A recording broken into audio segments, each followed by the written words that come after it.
Welcome to the Art of Listening to Your Body podcast. My name is Jin Ong and I'm your host. I practice as an osteopath and psychosomatic therapist and am fascinated by the mind-body connection and how your physical body is a manifestation of your emotional state. I help people get unstuck from their chronic pain and live the life they want, grounded in values and driven by purpose. My aim is to create awareness to the underlying emotions behind pain, injury, and disease in the body. Join me to learn more about the story of your body, what different issues may indicate, how to release emotions so that you can prevent problems, as well as inspiring pain story interviews.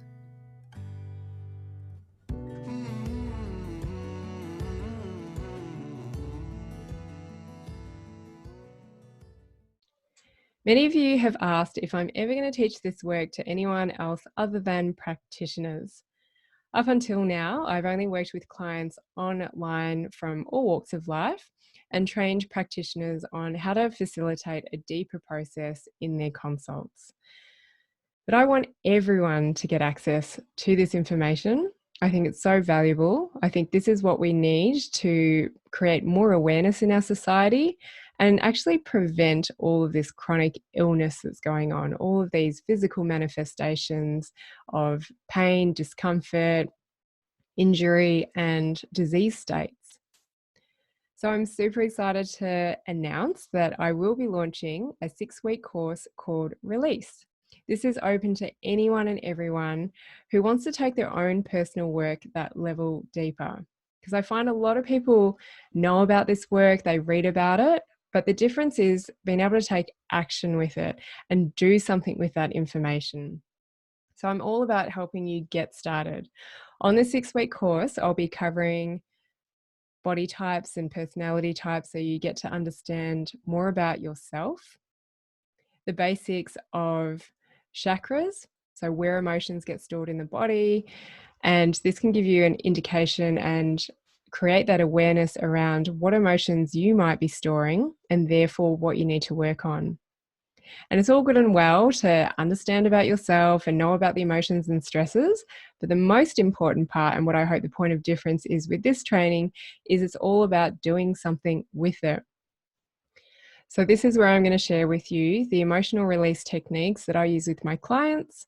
And some of you will be able to take this information and work on it and actually start to shift those things and those emotions that are stored in your body, which might be negatively affecting you.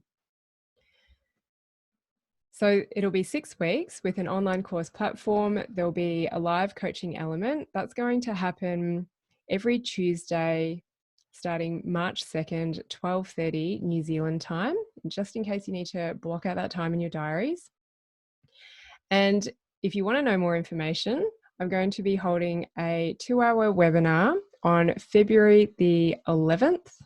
It'll be the 10th for you guys in Europe and the States, to go over what's going to be covered in this course. But of course, you'll get some takeaways during the webinar as well. So please feel free to join me for the webinar. Sign up for it at theartoflisteningtoyourbody.com/release. I'll pop it in the podcast notes. And we'll get into this podcast today, which will give you a little bit of insight into what I love about this work. There's so many things that I find fascinating about working with people at a much deeper level. I'll normally see people who have physical pain, injury, or disease in their body that know that there is a deeper emotional seed to what is going on. And they're looking for solutions around, how do I release this? How do I get this out of my body? How do I live the life that I actually want to? So it may not just present in the physical body, it can present in your life where you're just not moving forwards in that direction you know you want to go. It can be the mental imbalances that are going on. Now, this is not just about emotional release. This is about the deep cathartic experience when you let go of what's holding you back. And it happens on so many different levels. So I wanted to take you through what happens, because I love talking about the unspoken. I love pushing people, and I love helping people get comfortable with discomfort. And I've had so many therapists ask me over the years, different practitioners, how do you do what you do? Or what do you do when you open up that can of worms or Pandora's box? Because the reality is when you're dealing with these emotions that are stored in the body from events, experiences, and traumas in someone's life, they're messy and they can be really dark at times. And some people get really scared. The person who experiences what's coming up, but also therapists can get quite frightened about what comes up and how the body reacts. But these are all just normal processes that we don't allow ourselves to happen. We don't allow the process to happen in our Western society because we like to get on with it. We don't like to be vulnerable and show those emotions. So I'm going to go through what happens when someone releases and try and break it down for you so that you can understand this. And some of you might be able to make these connections with your own body and what goes on. So when somebody has a release at that deeper cathartic level, I like to break it down into 3 components. There's a physical release, physiological, and the emotional. And they tend to all happen at the same time. But if I talk about the physical release that happens in people, this is the physical pain or sensations that someone would feel. So if someone has come to see me for chronic pain in their body or that old injury that's causing them discomfort, what's really interesting is as we start to process emotions, that pain can amplify. And this helps someone really understand that mind-body connection that is there. And this is also when I know, okay, well, if you've come to me to get some help around alleviating this discomfort in your body, and I go for the emotions, this is where I know I've hit the nail on the head and we need to keep on going. Now, that pain can really intensify. And as humans, we want to avoid pain, or we have an aversion towards pain, and we seek pleasure. So some people will not be able to handle this to a degree, but I know that if you go through this discomfort, which happens on so many levels, it is greener on the other side. Otherwise, if you stop this process, you keep on putting that lid back on Pandora's box or closing that can of worms, and it all just simmers under there until it gets too much again. So pain in particular areas of the body that are just giving you that general discomfort can be amplified when you start to process emotions. The other physical aspect can be those different sensations that start to arise. So numbness, tingling, itching in the body, anything that is felt in the physical body. So I'm constantly trying to get people to be aware of what is happening in their body as they're going through a release. The other things that can happen is that the body will just move as well. So someone might want to clench their fist, they might want to kick, they might need to twitch, or their muscle might cramp on them. So these are just a few examples of physical things. When someone releases on a physiological level, this is what I love. This is when I talk about the pees, the poos, the vomits. Sometimes they happen in the session. A lot of the time it happens afterwards. And this is a big one where I really just talk people through surrendering to the process and trust the process. So physiological stuff tends to be the things that we can't control. Our nervous system controls this, and it just happens. So physiological is the heart rate going up. It's when we start to break out in a sweat. Temperature in the body changes. So someone can go from feeling extremely hot and having hot flushes to feeling cold and shivering. And that's a little bit of a physical response as well. So breaking out in sweats. Now, the physiological response is what I find really fascinating. This is when I talk about the pees, the poos, and vomits. Sometimes they happen in the session, but a lot of the time it happens afterwards when someone can just really get into that parasympathetic and that rest and digest state, and they can integrate what has just happened. So physiological responses are the ones that we can't control, that our autonomic nervous system has automatic control over. So this is when the heart rate can start to race, and that can be a little bit uncomfortable for some people. It's when the body breaks out in a sweat, or sometimes people get extremely hot. Their body just flushes. Sometimes they get red splotches on them, and they just feel the heat, the intensity. And then they can switch from being super cold and shivering and getting into that cold sweat. Goosebumps can come up on the body. And sometimes, interestingly, one side of the body can present in goosebumps, or one part of the body can present in goosebumps. So again, it's not because the person's cold, it's that physiological response that they are having. Numbness and tingling is also a little bit of a physiological response, as well as physical. Body odor can get a lot worse, especially in the days after someone has had a release. So they find that they just stink. They can't wash it off. It just seeps out of them. And this is where I go, just observe what is coming up. I quite often have clients get sick a couple of days after a release. All of this is most intense in the early days.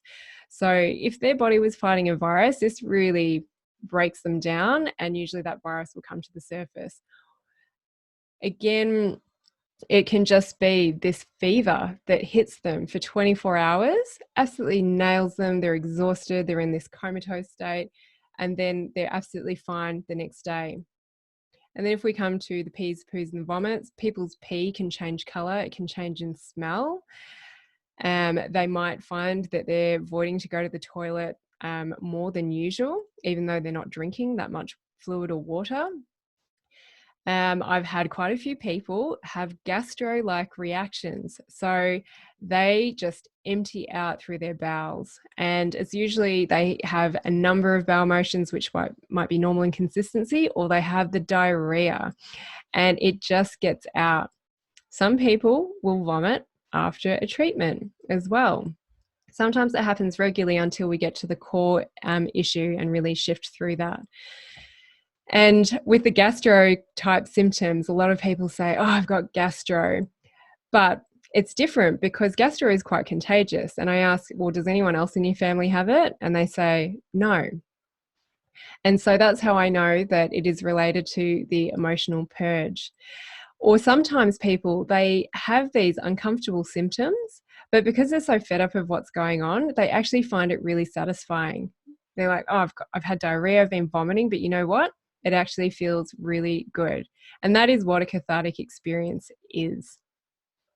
So I don't want to tell you this to scare you off, but some of you might have had treatment or therapy and you might have experienced this, and your therapist might not have had any idea what to do with this, or they've quickly gone and put that lid back on and gotten you to suppress all those emotions again. So I want you to know that these are normal reactions for the body to go through, but you do need someone who is aware of it and can support you through this, this release and this space. Sometimes women will get their periods a lot earlier, and it's quite different. So the consistency can be different. It can be quite clotted. It can be a really heavy flood. It's a different color. It may have more cramping to it. And again, it feels like a big release. Then it tends to normalize after you get through the big release phase. I've had people break out in loads of pimples all over their body after a session, or sometimes it's just one or two on their face or on their back. I've had other people break out in cold sores, but not just one cold sore, multiple cold sores, or they get conjunctivitis or an ear infection. But it's always happened within a couple of days of going through this release process. And this is where the person can actually stop the process, because they're like, oh my gosh, this isn't the right thing to do. I feel so much worse. But it is a short-term feeling of discomfort, which might be more than what you're already feeling, for the long-term feeling of operating at a high level and feeling healthier. Because quite often we don't know how much better our bodies can feel until we actually feel better. So operating at a lower level just becomes normal for us. So I'm all about rip that Band-Aid off, get through it fast. Yes, it's uncomfortable, but it's normal. I've seen it a number of times. You will get there, and it can just be a matter of a few sessions. So those are the physiological responses, all that weird and wonderful stuff that happens, but it is the body just purging and getting rid of what it doesn't need anymore. Then the emotional response, the most typical one that people can relate to, is the crying.